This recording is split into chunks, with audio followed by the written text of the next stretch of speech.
শোবিজে কাজের পাশাপাশি ব্যবসাতেও যোগ থাকার নজির রয়েছে বলিউড ও টলিউড ইন্ডাস্ট্রির বহু শিল্পীদের। তাদের তালিকায় শুধু স্বল্প পরিচিত শিল্পীরাই নন, আছেন জনপ্রিয় অনেক তারকা শিল্পীরাও। মিডিয়ার পেশায় যুক্তদের একাংশ মনে করেন এইসব ফিল্ডে কাজের স্থায়িত্ব কম, তাই তো বিকল্প একটি জীবিকার ব্যবস্থা রেখে দেন অনেক শিল্পী তারকারা। সেক্ষেত্রে তাদের পছন্দের তালিকায় রয়েছে রেস্তোরাঁর ব্যবসা। ইদানিং ভারতের তারকাদের মাঝে এই প্রবণতা উত্তরোত্তর বৃদ্ধি পাচ্ছে।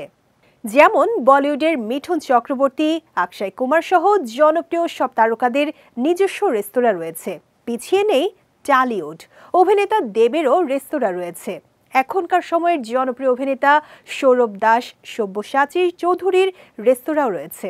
যদিও অনিশ্চিত পেশার কারণে তারা বাণিজ্যে মনোনিবেশ করেছেন এমন নয়। জানা গেছে সব্যসাচী দ্বিতীয় রেস্তোরাঁ খুলতে চলেছেন চলতি মাসে। কিছুদিন আগে কাজের অভাবে প্রায় একই পথে হেঁটেছেন পরিচালক অয়ন সেনগুপ্ত। টানা 2 বছর বসে থাকার পর অন্য সংস্থানের কারণে তিনি ফুটপাতে মুখরোচক খাবারের দোকান দিয়েছেন। তবে সৌরভের কথায়, অভিনয় আমাদের পেশা, রেস্তোরাঁ আমাদের প্যাশন। সেই জায়গা থেকে এই পথে হাঁটা, যাতে পেশাও থাকে প্যাশনও। কাজ নেই বলে বা আগামীতে যদি কাজ না থাকে এই ভাবনা থেকে রেস্তোরাঁ খুলেছি, এই ভাবনা অমূলক।